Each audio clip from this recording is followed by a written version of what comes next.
Hey everybody, it's Kaous Games. Today what I want to talk about is Nier Automata, as I have played it through and beaten it pretty good at this point. Gotten all the main endings. It is a Drakengard Nier game, so it is going to have multiple routes. This is to be expected. So I just want to give my take on it. Now, I was surprised, first and foremost, by the critical acclaim it is received. I was convinced, just like its predecessor and predecessors, if you look at the Drakengard Nierverse, so far, that they would be niche title. It would be a niche title, meaning that it would be beloved by its fans, but ultimately shat on by the general press. This did not happen. I was surprised when I went to Metacritic and saw that it received an aggregate score of 90. Was surprised by that. Now, do I believe that it deserved a 90? No, I don't. I love it. I love the game. It's Nier. It's Drakengard. Obviously, I've supported everything out of this family of games since it's been in existence. But does it deserve such a high rating? Probably not. And I'll explain why. The story is convoluted, but that's to be expected from a Nier game. Just because it's convoluted doesn't mean it's bad. It does play off of the time frames of the previous games in a vague way, and it does flesh some things out in this convoluted world that was created. But in several ways, it doesn't. To me, the story ultimately doesn't actually hit as hard as Nier's does, the original Nier, because in the original Nier you had more surprise, and there was an element of the unknown in it. Like, there were some huge reveals that hit hard and made you question how you viewed the world of Nier. There was a lot of surprising twists and turns in that story. Going into Nier Automata, it's really not as much of that going on unless you are a new player for this, to the series, and have not paid attention to the story exactly.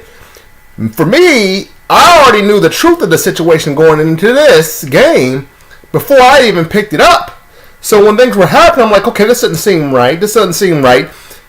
Because of this logical consistency, what happened here. I knew what the true situation was before it actually happened, and by the ending of the game, what actually happened based on the explanations of what the main character Nier, what his significance was. I knew that by the true ending, what happened, what he did was going to have negative effects on things in general, and it turns out they did. And that's what I was expecting going into Nier Automata. So when things were happening, when the general story was happening, I was like, something's not right here. Something's not right here.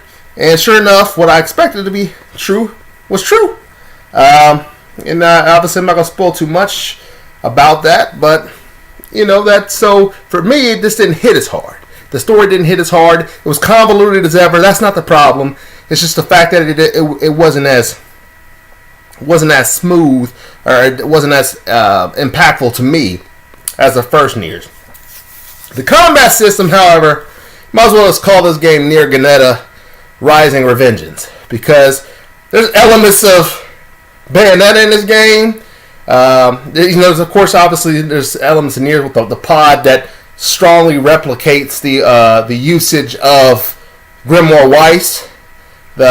So it's like Bayonetta, especially in the way like the timing of the dodge. You might as well call it witch time, because you end up going into witch time when you dodge at the right time. So that's an element that's directly ripped from Bayonetta. They got the little comm channels come up like they did in Metal Gear Rising. She runs like Raiden did in Metal Gear Rising Revengeance. So they just basically took a haberdashery and just patched them in, which isn't bad.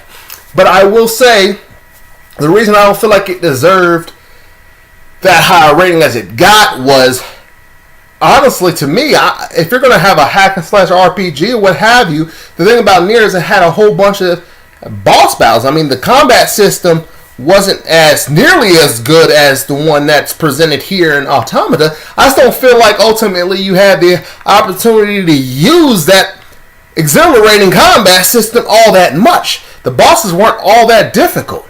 And then there wasn't enough of them.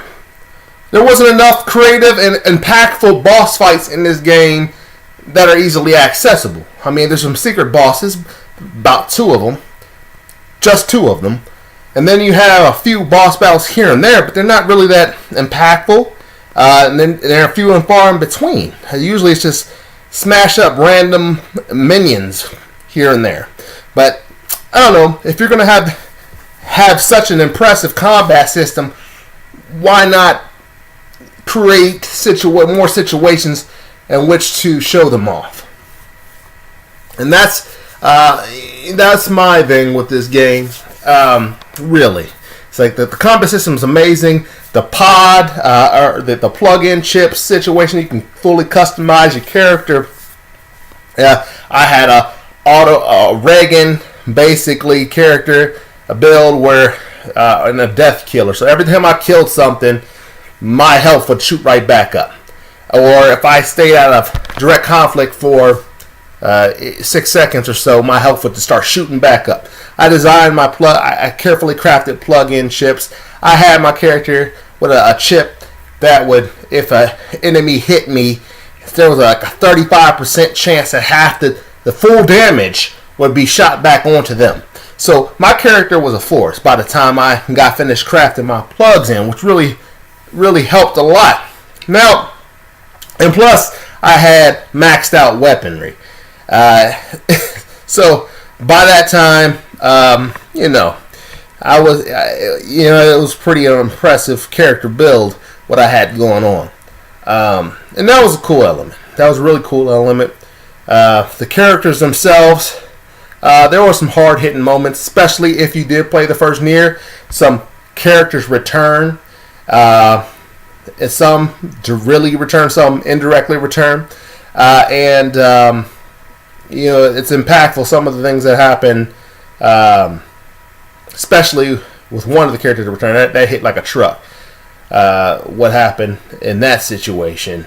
Just hearing what occurred with some of the characters from the first one, and so that was good that they had that kind of consistency and those breadcrumbs for veteran players who have been with the series for a while. Now, ultimately, the world is an open world environment, kind of like the first Nier was. I feel like there was more to see in the first Nier. I mean, a lot of people said, I heard in other reviews that people were like, oh, it's open world, but there's not too open world. Well, I like a lot of open world. I like a lot of space to cover. I feel like after a while, after seeing the same thing over and over again, it kind of got a little bit on the repetitive side, but whatever. It's cool. Like I said, I wouldn't have mattered to me had they involved more instances. That's my biggest gripe with the game, is not necessarily the exploration portion. That's not what this game, or the first any Nier or Dracula was really about ever. Is exploration. It's always been about the action. And I feel like this game had the most action. It just didn't have enough significant instances in which to really display that or make use of that brilliant combat system that they had. It's like minions don't take that much effort to kill. They should have had some harder and maybe not even harder, just more instances of unique boss fights.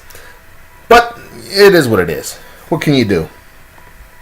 And so, I would say in the music, soundtracks are very important to me. If you have a terrible soundtrack or you're lazy with your soundtrack, then I have a problem with it. Now, Nier soundtrack is one of the best video game soundtracks I've ever heard. Still is, to this day. They do take some songs from the first Nier, remix them a bit.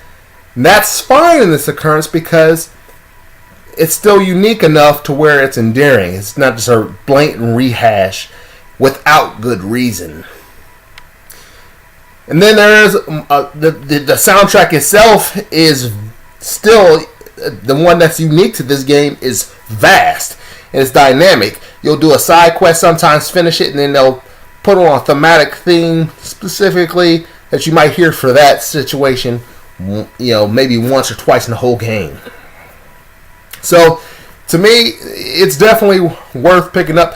Would I grade it as high as the general population rated it? No, I still consider Nier Automata a niche game.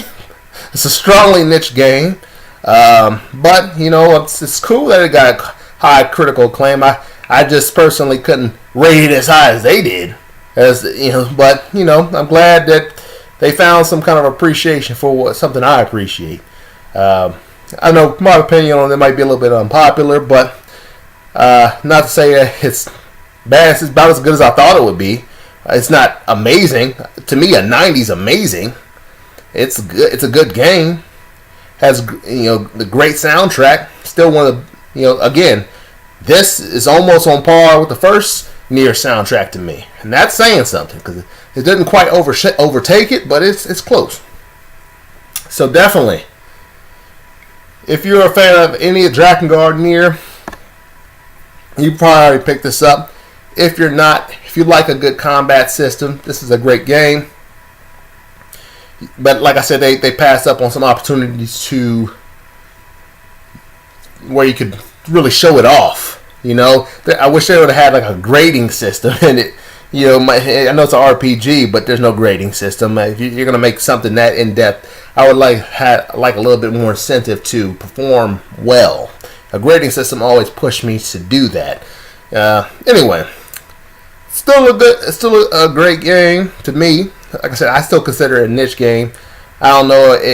I'm not going to just tell you like the general media is telling you that it's to me, when you say I give a game a 90, you're basically giving people the green light that, yeah, you better buy this.